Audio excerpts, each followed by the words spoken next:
Well, what's up, TC? How we feeling this morning? We doing okay? If we haven't had a chance to meet yet, my name's Justin Chandler. I'm one of the pastors here at The Crossing.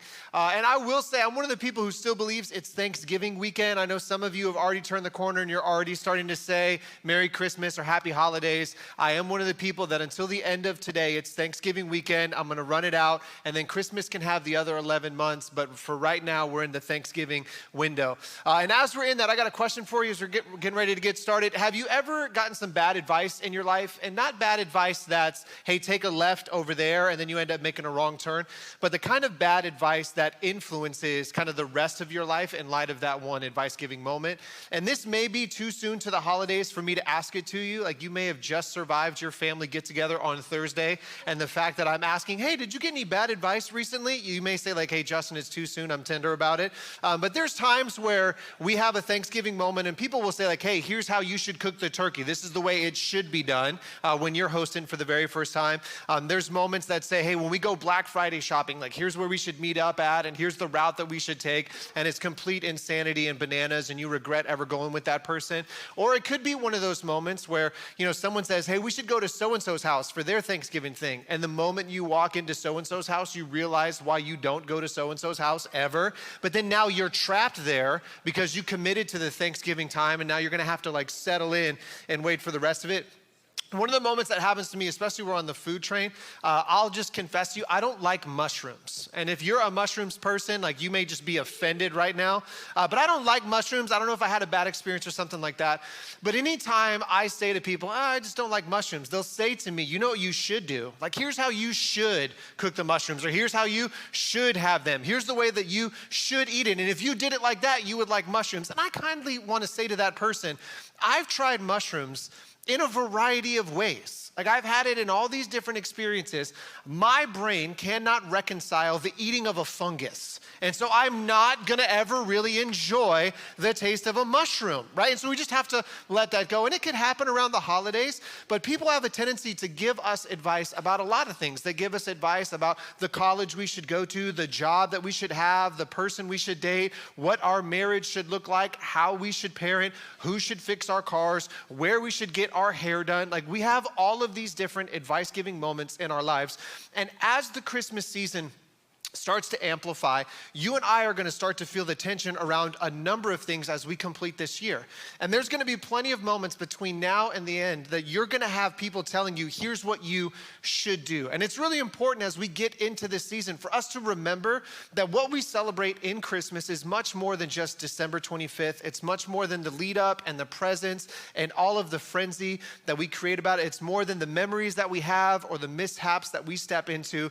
There's a lot more to this than just that one specific day. And so today we're kicking off a brand new series that I'm really excited about. There's some tension around pronunciation that feel free to talk to me afterwards.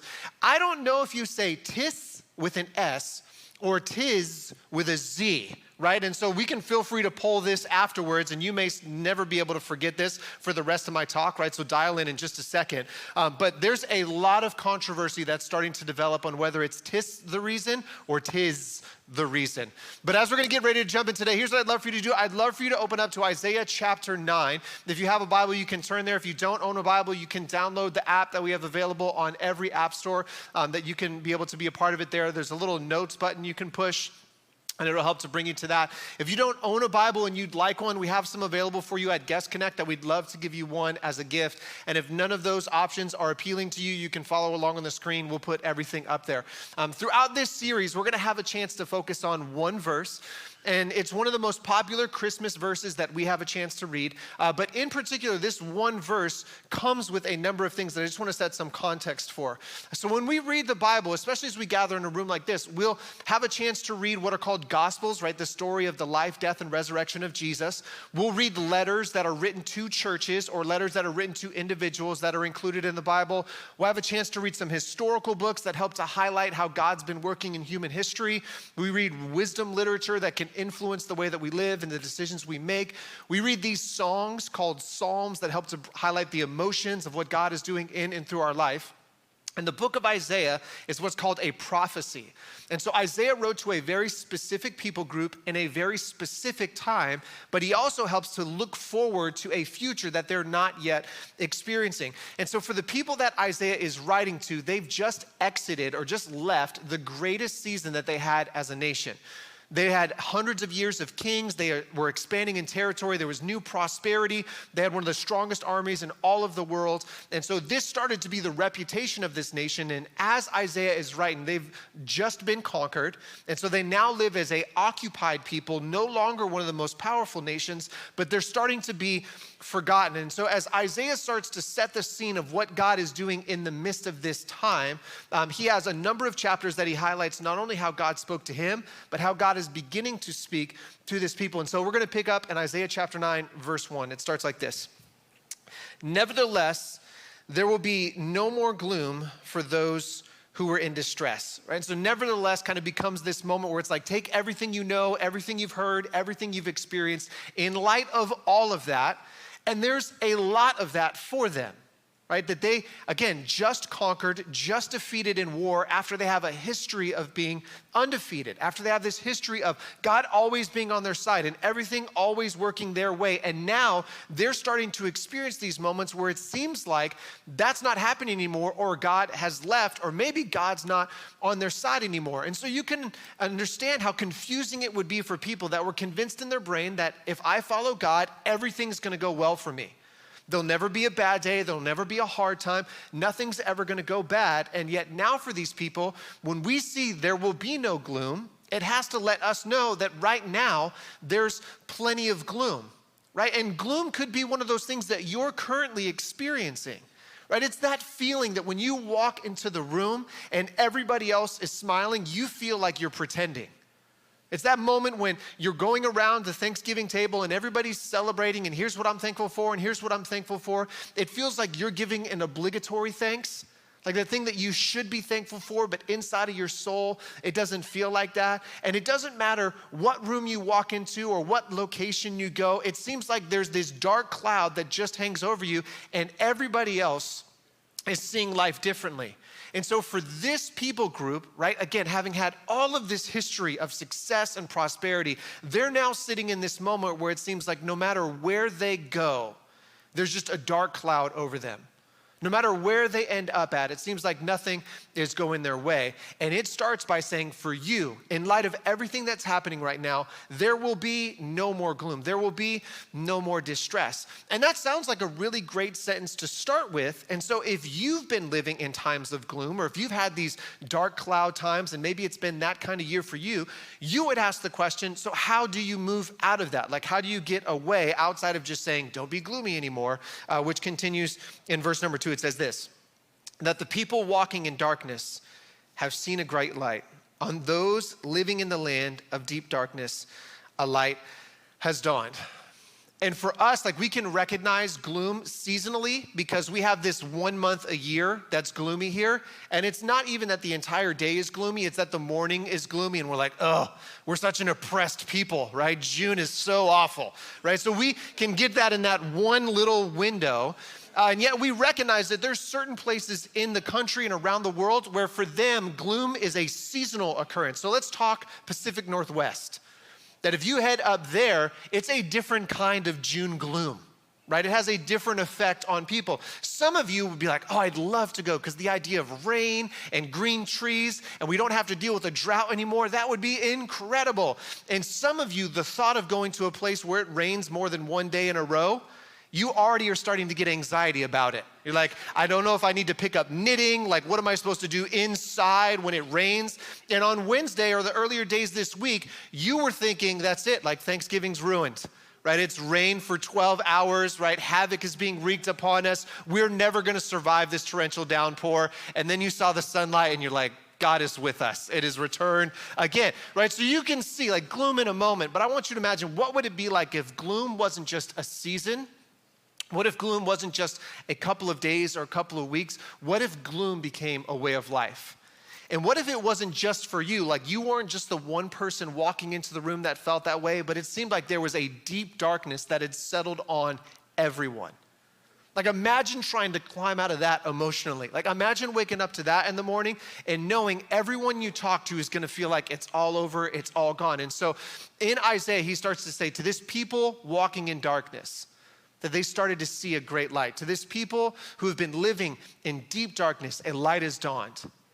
And that would be the kind of hope that you would need when all it seems like is shadows and darkness and despair. All of a sudden, in the distance, it feels like something is happening. Like a light has dawned. There's a future for us to look forward to. And again, you and I, when we're in this, like we don't need like pithy sayings. We don't need like, cheer up, you guys, there's a light ahead. Like we need something actual that's gonna happen in the same way that these people would. And so Isaiah starts to say, here's what's gonna happen. Here's what you can anticipate in verse 3. He says this, that you've enlarged the nation and increased their joy. They rejoice before you as people rejoice at the harvest, as warriors rejoice when dividing the plunder. And so if you're an occupied nation, if you've just been conquered, like this is what you're talking about, right? Like, oh, we're getting to the enlarging nation time now, right? We're about to increase some joy. We're about to conquer some warriors. We're gonna divide some plunder. We're making a comeback. Like this is the comeback story that they would anticipate. And if you've been in darkness and you start to hear like, oh, the nation's making a comeback, like you could start to feel the hope arise and you would be like, all right, God, like you gotta have a plan. Like there's gotta be something that you're gonna do that's gonna work this all out because the Assyrians just worked us, right? So we don't know how this is all gonna play, but let's see this great plan that you have, God. Let's see this great moment that's gonna help to bring it back, which is where we're gonna see in verse 6, the key verse for this series and one we're gonna focus our time in on today. Isaiah chapter 9, verse 6 says this, for to us a child is born. That's the plan, a baby. Now, if you're tracking with this, if you spend a lot of time around Christmas, you may be like, oh, fa la la, right? A child is born, a son is given. Yeah, like you've got all kinds of Christmas vibes. I want you to take a step back for a second. And I want you to imagine being this people who are conquered, who've been defeated, who are in distress and darkness. And then God says to them, you guys, I got a plan. Like I'm gonna work it out. I'm gonna enlarge your nation. I'm gonna increase your joy. You're gonna have plunder. You're gonna divide up some stuff from warriors. It's gonna be awesome. And you're like, yeah, what are we talking about now, God? And he's like, hey, you're gonna have a baby. Like, you'd have to step back and say, hold up. And if you're a parent, you know that this is true, that babies rarely fix anything. Right? Like if you're having a difficult season of your marriage, you know what you should do? You should have a baby. Totally. It's gonna make everything great, right? If you're struggling financially, you know what you should do? You should have a baby. They're so inexpensive. It would be totally good for you. Hey, if you're having a hard time sleeping at night, you know what you should do? You should have a baby. You're gonna sleep so great once babies are born. If you've ever been doubting your ability, if you've ever struggled with, am I good at this or not? If you've wondered if you'd really gonna be able to make it to the next day, you know what you should do? You should have a baby. Like you would totally have all of your self-confidence return, right? If you love the idea of being clean and having everything in order and there never being a mess, you should totally have a baby because it will be the cleanest period of your entire life, right? And so if you are this person and you're hearing God say, I have a plan, and the plan is I'm gonna have a child. We're gonna bring a baby into the world. You would say, that's crazy. But when we come to Christmas time, this is the reason why we celebrate. This is every reason why we gather together and why we'd spend a quarter of a year anticipating today. Because there was a baby that was born, and that changed everything. And you and I have a perspective on that event that this people do not have. And so when God looked at the planet and when God surveyed the world and God said there's certain wrongs that need to be made right, there's certain things that need to be overcome, God looked at it and he said, the best solution, the best plan is for a child to be born. The best plan is for a baby to come into the world. Like, how do you rescue a nation? How do you deliver from darkness? How do you allow a light to dawn? Let's send a baby. But it wasn't just any baby that God sent. Isaiah chapter 9, verse 6 continues by saying this. It says, to us, a son is given. Now, this child isn't just any child. So when the Bible says a son is given, it's not the Bible's version of a gender reveal party. Right, that if you were curious, like, oh, there's gonna be a baby, I wonder what we're gonna have. And it was like, a son is given. You're like, oh, nice, that's cool. Like, this is so weighty, and God's saying this isn't just any son that's gonna come into the world, that God's own son is gonna be born. God's own son decided to be born into the world. And God could have come down and he could have entered as a fully grown adult man with all of his power and said, hey, there's some armies that are causing some problems right now. I'm just here to set the scene right. Like, he could have had the Hercules move, but that wasn't what he did. He decided to be born as a baby. And I want you to imagine what that would be like, right? God, infinite in power, infinite in scope, and he decided to be born, which meant when he was being formed together in a womb, there were cells that were combining together to make a human body inside of a young girl. That God decided to be cells as they formed themselves together and allowed himself to be born. And if you've ever been pregnant, if you've ever dealt with being pregnant, you know how fragile pregnancy is. That it's not this, hey, let's have a baby, and it worked, and we're all good. Like, it is one of the most fragile things that happens in all of humanity, and God entered into that. And it wasn't just that he was born as a baby. He allowed himself to be an infant. And if you've been around infants, you know how completely dependent they are on their mom and their dad. They will not survive without those two people involved in the process. And so God allowed himself to be dependent on two other people for his own survival. And then he allowed himself to be a child. And if you've been around children, you know how much there is to know. The friendships you manage, the goal achievements they have to set, the school that they go to, the way that they're developing. Are they in the right percentile growth-wise? Is their head oversized? Like, I don't know what's happening right now. Like, they have all these different moments with children, and God allowed himself to be a part of every one of those processes. That he could have chose a different way, and God chose this way to solve the problem. God chose this way as his plan. And what we have a chance to focus on throughout this series is this specific child has changed the course of human history. And what Isaiah goes on to say is that this child would have very unique characteristics about him, which is where verse 6 continues. He says this, "For to us a child is born, to us a son is given, and the government will be upon his shoulders, and he will be called Wonderful Counselor, Mighty God, Everlasting Father, Prince of Peace."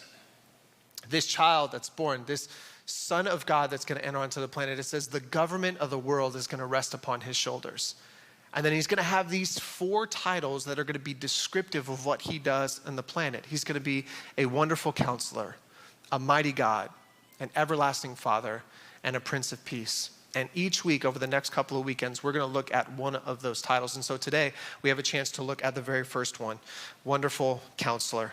And if you're looking at your clock and you're saying, Justin, it's 10:08 and we're just now starting in part 1. Like, we are in for it today. Yeah, buckle up, you guys. We're going to be here for a while. I'm totally kidding. Like, we're going to land in just a bit. But we have this moment where we see Wonderful Counselor. And when you see Counselor, you could think that God's anticipation for us is he's going to pull up a chaise lounge, or he's going to ask you to lay back, and he's going to say, hey, tell me about your feelings. Like, tell me what's going on in there right now. Just go ahead and start to express some of that, because that's a lot of how we understand Counselor. But a lot of what God is doing in Counselor, it's not the feelings orientation of it, which is absolutely true, and God cares about that, isn't invested in that. But when it says that God is a wonderful counselor, it means that he has this wonderful way of making plans. He has this wonderful way of having things come together. In fact, if we were to take the Hebrew language which this was written in, and we were to bring this over to English in its most literal translation, it would be a wonder-working planner. That when it says that God is a wonderful counselor, it says that he's a wonder-working planner. So don't hear, hey, God gets in touch with my feelings, or hey, God gets in touch with my emotions. Hear that when God starts to put a plan together, it may seem crazy in the beginning, and it may seem like there's no way that this is going to work out, but God has this unbelievable way of gathering all of the pieces together and to making something that we could never anticipate being true come to reality because of who he is. In fact, a couple chapters later in Isaiah 11, it would say this about him and his counsel. It would say that the Spirit of the Lord will rest on him, the Spirit of wisdom and of understanding, the Spirit of counsel and of might, the Spirit of knowledge and fear of the Lord. So wisdom and understanding will be his, right? He has the ability to lead like no one else does. He'll be able to see a path and to see a direction that no one else can see. He'll be able to point in the way of this great light that is dawned. And even though it seems like darkness is everywhere and no one knows where they're stepping, because he has wisdom and understanding, every single step that he takes, he knows the direction that he's going in. And it not only says that, but it says that counsel, which we've talked about already, this ability for him to make plans and have plans come together, he has that. But then it says that might is his. So it's not that he could say like, hey, you guys, I have a plan, but you're gonna have some hard work to do. I don't know how it's gonna work out, but it seems really good from here. It says that God has the might, like he has the ability to pull it off. So God just doesn't give us statements to make us feel good. God says, here's the plan, and here's the way, and follow me, and I'm going to get you there. Like, here's the way that this situation is gonna work out. And what we've gotta keep in mind in hearing this is that Isaiah wrote this prophecy 700 years before Jesus was born. So 700 years before Jesus arrived on the planet, Isaiah wrote what he's writing. And we celebrate the birth of Jesus, which occurred over 2,000 years ago. And so what that means is that God said 2,700 years ago, I have a plan. God said, I know how this is all gonna work out, long before anyone had any evidence to point to it. And what's incredible about our celebration of Christmas is we now have a chance to see how that plan has come to be. And it's incredibly unlikely that it would be the way that it is. That here is Jesus born as a baby in a barn to a young girl who is set to be married to a carpenter. He was born in a forgotten nation, in a small village, in a barn, because there was no room anywhere else for him to be born to. And it says that as he began to live, that the ruler of that time actually set out to have all young children be killed. And so he and his family fled. And as he lived as a young child, he followed all of the different things that happen as a child does and went to school and did all of that. And then at the year 30, he gave 3 years of his life to make an impact on the planet. This son of a carpenter. That we now divide time based around his birth. That we're in the year 2019 because we're 2019 years removed from him. And yet of all the people in history that we could divide time for, Jesus is probably the most unlikely of choices. And we name our children after his followers. So if you have the name Matthew, Mark, Luke, John, Paul, those weren't common names in usage, but now they're the most popular names to name your children because of Jesus. It says that we now have a chance to see all the things that have happened globally and all of the ways that Christianity has moved from the other side of the planet and now is on ours because of this carpenter's son. And if that's all that he was, then you and I would not celebrate Christmas and we would not celebrate Jesus. And yet there was something about this child that was born, this son that was given, that clearly he had much more resting upon his shoulders than just being a child. But clearly he was a wonderful counselor and a mighty God and a Prince of Peace and an everlasting Father. And what's great about today is as we enter into this room, God would look to you and to me and he would say to our lives, I have a plan. And you may be living in unbelievable gloom and unbelievable distress. It may feel like you've been having years of deep darkness and you have no idea how to get out. God would look to you and say, I have a plan. Like, I know what I'm doing. God just doesn't say that over us. He says to you, I am a wonder-making planner.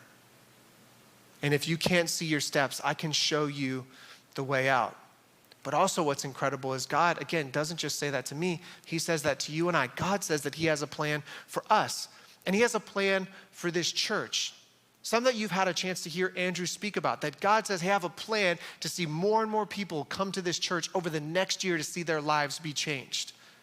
That over this 30-year history of our church and the plan that God has had, we now get to enter into the next year and get to see God having that plan be fulfilled over and over and over again. We have a chance to see God use us and use our ability to say yes, to provide clean drinking water to hundreds of families. And for us to get into our head, hundreds of families, that for young children and for their parents who have been dealing with disease simply because they don't have access to clean water, by you attending next weekend, hundreds of families will not have that issue. Hundreds, like we're talking about impacting thousands of people only because we came into the room. And as we say yes to that, we have a chance to be a part of God doing that. As we say yes over this year, we have a chance for us to see a local school impacted by your and I's willingness to be a part of it. That we've been partnering with this school for years, but then now we have a chance to increase that partnership even more. And there's gonna be children whose futures are impacted simply because you and I say yes. That as God looks to the end of this year and God looks forward for you and I, he says, I have a plan. And we have a history at our church of here just inviting you into it and being, would you say yes to what God has said? And so here's just a couple of ways that you could say yes today. The very first way would be for you to jump into this process you've heard us highlight called year end. Right? And as we close the end of this year, we're focusing our efforts at the end for us to impact those three things. Continual life change at our church over the next year, providing clean drinking water for people in El Salvador, and helping to make an impact in a local school. That if you say yes and give in generosity over the month of December, you're gonna be a part of that process. And for some of you, this would be the very first time that you've ever given. And I want you to know that as you give, you're in this too. That you're a part of God's plan to make a difference in those areas.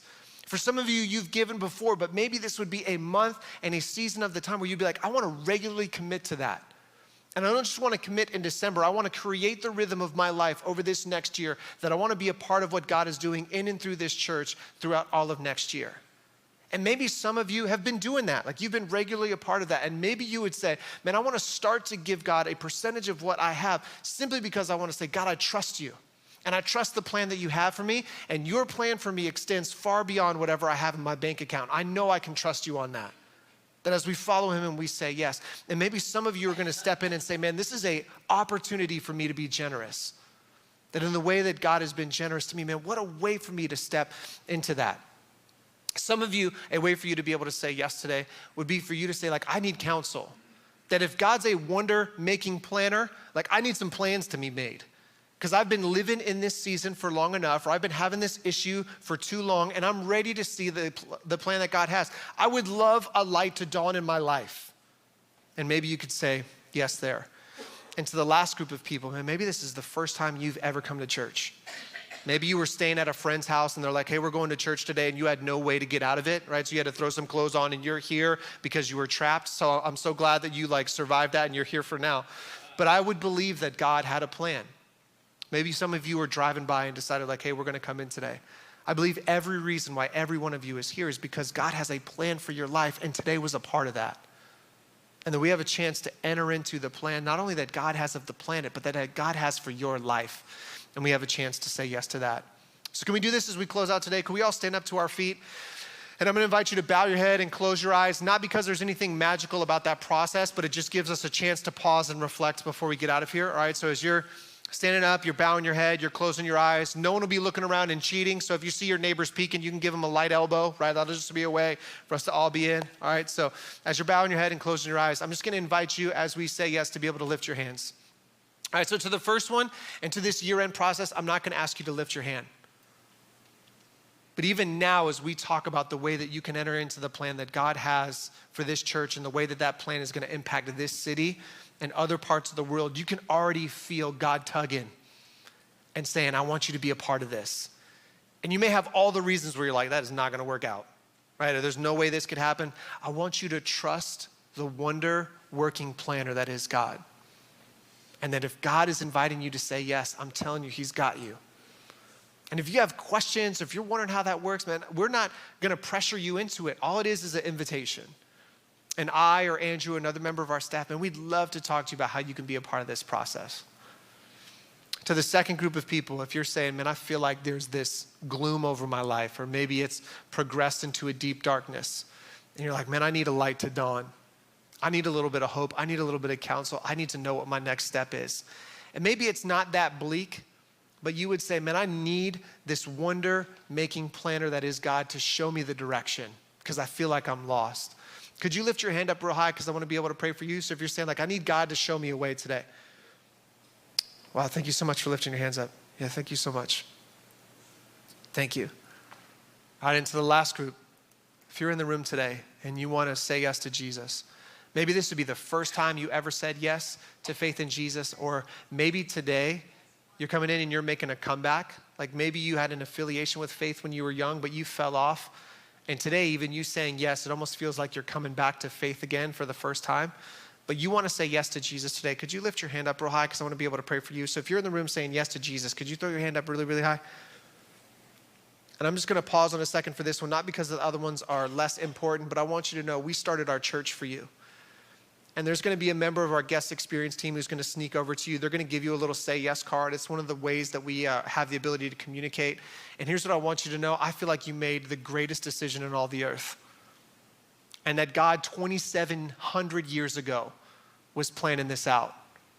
And I want you to know this matters so deeply to me because 20 years ago I said yes to Jesus for the first time and he has transformed my life. And I would love to be a person who has a conversation with you about what faith looks like. So here's all I'm asking. Before you get out of here today, could you fill that card out real quick? Put your email address, your phone number. I want to be able to call you this week and to tell you some next steps you can take in this journey of faith in the same way that someone did that for me. And you could drop that off with one of our hosts on the way out or at Guest Connect. But I promise you fill that card out and I'll be in contact with you this week. All right, let's pray together. Jesus, I love you so much. And I'm so thankful, God, that you are a wonder-making planner. That God, even in moments in my own life where I had no idea how this was going to work out, I had no idea what you were doing, it felt like this was the craziest thing I had ever heard. God, you showed that you had a plan. And despite all of the evidence that would work against this thing working out, God, you have a way of looking into deep darkness and to gloom and saying, I know the way, follow me. And so I pray over each one of us today, God, that we would trust you. God, for some of us, we're stepping into this relationship of trust for the first time, and we have no idea what we're doing. And I pray that heaven would overwhelm all of our heart and all of our head to be able to trust you, God, as you're speaking to us. For some of us, we've had days and weeks of gloom. God, for some of us, we have years where it feels like we've been living in deep darkness. And we need you, Jesus, to show us the way out. And I pray today in every one of our lives, God, that a light would dawn. And you would show us, Jesus, that you're working all of these things together and that you have a plan. And for all of us together, God, we are this family called The Crossing. And you've invited this family into an incredible year. And so I pray for each one of us, God, as we take our part in what you're doing here in our city and around the world, God, I pray that we would trust you in that plan too. That where other ways it could feel easier and this might start to have a tension for us, God, I pray that we would see the great future that you have in store, not only for us as individuals, but for this great church. And it's in Jesus' name we pray. Amen. Amen. We love you guys so much. We'll see you next weekend as we continue our series.